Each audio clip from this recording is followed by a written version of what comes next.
Hi everyone, welcome back to the channel. My name is Leanna. Today we're talking about live shows and silent shows. I did a Posh silent show, one a day for 7 days. We're going to talk about my experience, we're going to talk about my results, and I have some tips for you if you want to do shows.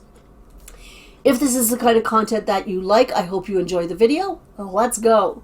Alright, so I did one show a day for 7 days from Friday to Thursday on Poshmark Canada. I'm not able to do shows yet on Posh US. So all this is Poshmark Canada based. I tried different times and tried to figure out what time worked best for me and whatever.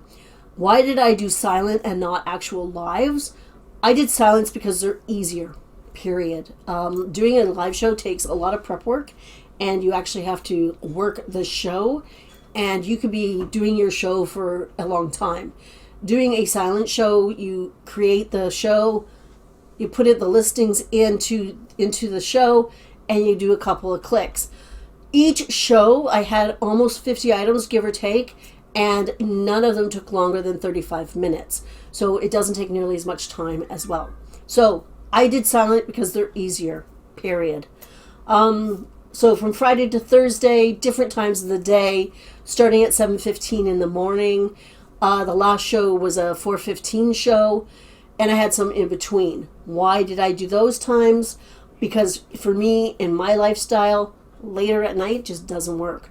I'm an early to bed, early to rise person, and even though I know that the app is much, much busier at 8 or 9 or 10 o'clock at night, I'm just not awake at that time. I will try one though, just to see if it makes a difference in the next couple of weeks. I will try one later at night. I'll stay up and do one. But for now, I just chose the times that actually really worked for me and my lifestyle. My lifestyle. What did I find out about the times? I found out for me, on a personal level, I preferred the 7:15 show and the 4:15 show.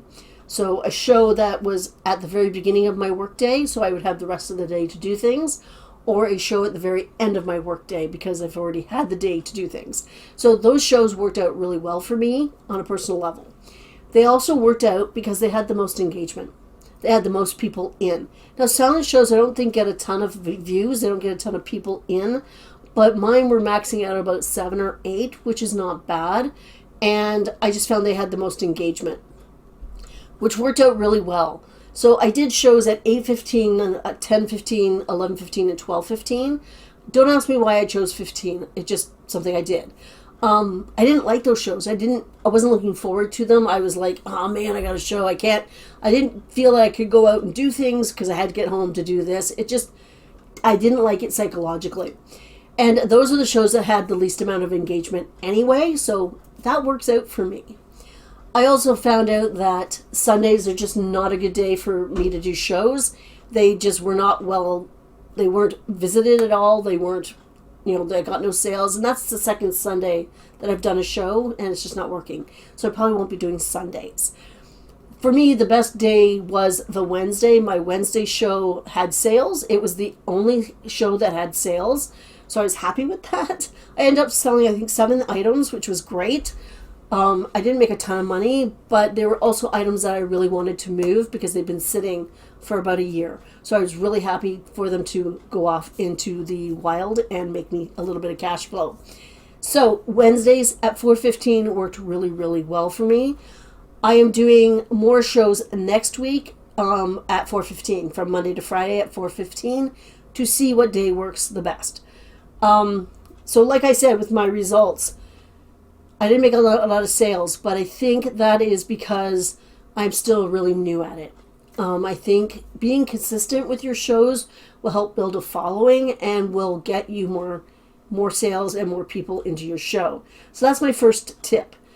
When you figure out what day and what time works for you, being consistent with that day and time will be very helpful because you will build a reputation. People will recognize, well, it's this time of the day, it's this time of the week, so-and-so should be having a show, and your customers will come back. Especially if you give them good service, good items, good prices. Don't be afraid to ask what you want to ask for your items. You do not have to sell everything at $5. Just be aware that you don't have to do that. Don't be intimidated with a $5 start. You don't have to do that. You can start it at whatever you want to start it at. Just also be aware that your customers are looking for an extra good deal. So just keep that in mind. But building consistency will help in the long run. So that is what my next step will be, is to build that consistency. Another way to build consistency is to have the same cover photo. So when you go in to create a show, they ask you for a cover photo. I use the Instagram story template on Canva to create my show cover photos. I use the same background. I use the same font. So you know it's me. I also use the same stuff on YouTube as well. I use the same color and the same font on most of my YouTube videos as well. Just so that way people, they recognize it. People will put their own faces on there and people will recognize them. Branding your shows is actually a good way to get repeat customers, especially if you've got all the other boxes ticked off with good customer service, etc. So yeah, your cover photo the same so people recognize you. You can be consistent with your items if you want to just do plus size, if you want to do just kids. That's another way that could build, but it also could deter. I don't know. I'm having more fortune with a variety of sizes, and we'll see how that goes. Something I'm going to play with. Tip number 2, watch other shows. Now, this one, I want to sort of preempt my talk about it by saying these are my observations and they're my opinions, okay? They're a personal opinion, and it doesn't necessarily mean it's bad. It's just what I'm willing to do and what I'm not willing to do, in a sense. I watched a lot of Posh shows. A lot. I learned from some, which was great. I learned somebody had a silent show and they had music going. And it was like, how did you do that? Because silent shows are truly silent. They're just silent and you get nothing, you know. And I think a little bit of music might be okay, because you're not talking over the music. It's just music.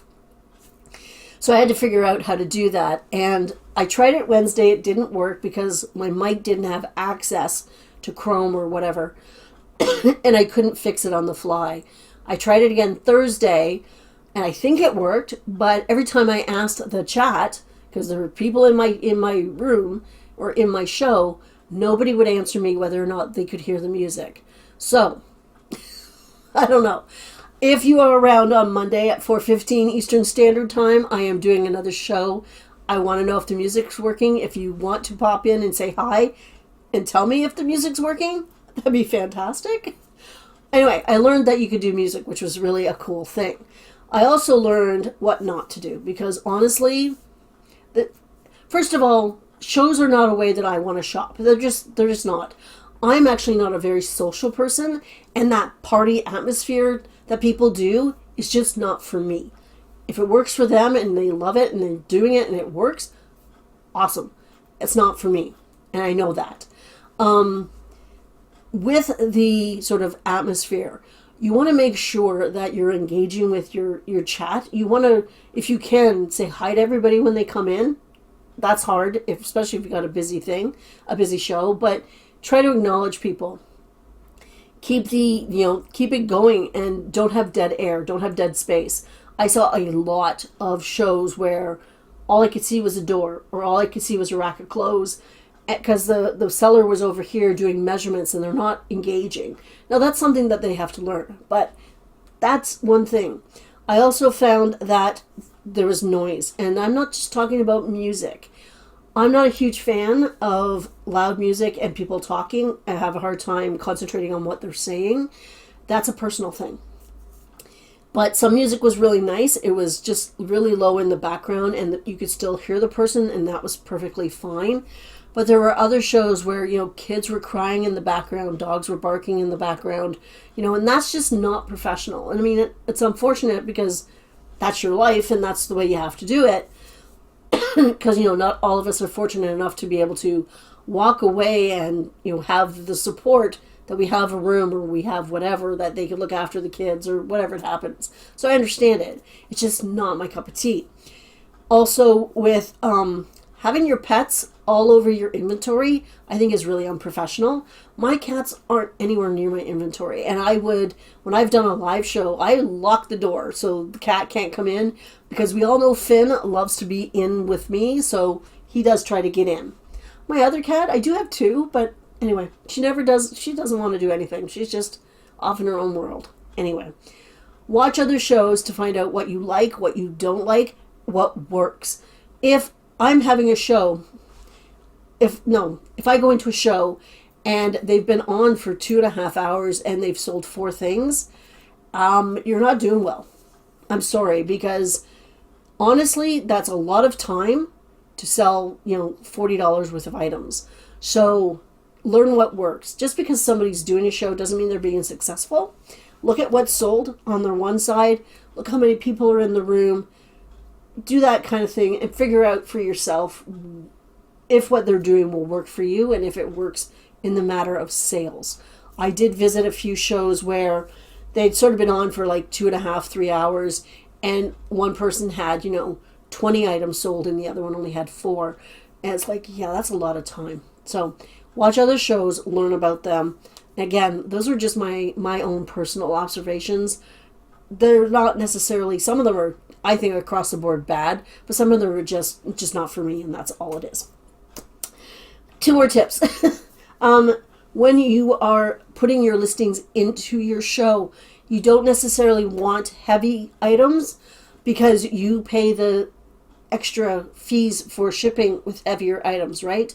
And people love to bundle in shows. They absolutely love to bundle, and it will add up very quickly. That 5 pounds, if you have like a bunch of shoes, that's going to add up really quickly to be overweight, and you, the seller, are responsible for paying for that extra label. So keep that in mind when you're doing shows, especially at the beginning.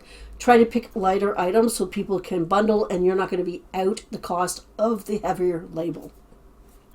Last but not least, if you want to jump on the bandwagon of doing shows, go silent, because you know what? You will learn how to do them. You will figure out the day and time that works best for you. If you want to build your confidence, you can turn the mic on and just talk to people if you want.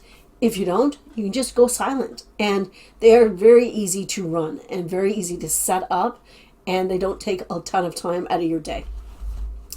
So yeah, that is it. I did enjoy doing my silent shows. I will continue to experiment and figure out what I want out of them. I will do a live again because I want to make sure that, I'm thinking what I'm thinking is right, whether they work or not for me. I'm going to figure that out and probably do a live once every 2 weeks or once a month type of thing, just to see how it's going. But like I said, I am doing some silence next week at 4:15 to figure out what day of the week works best for me. And that's it. Are you doing shows? Do you care about doing shows? Do you visit any shows? Let me know down below in the comments. Otherwise, I hope everybody has a fantastic weekend. I'll see you again. Bye.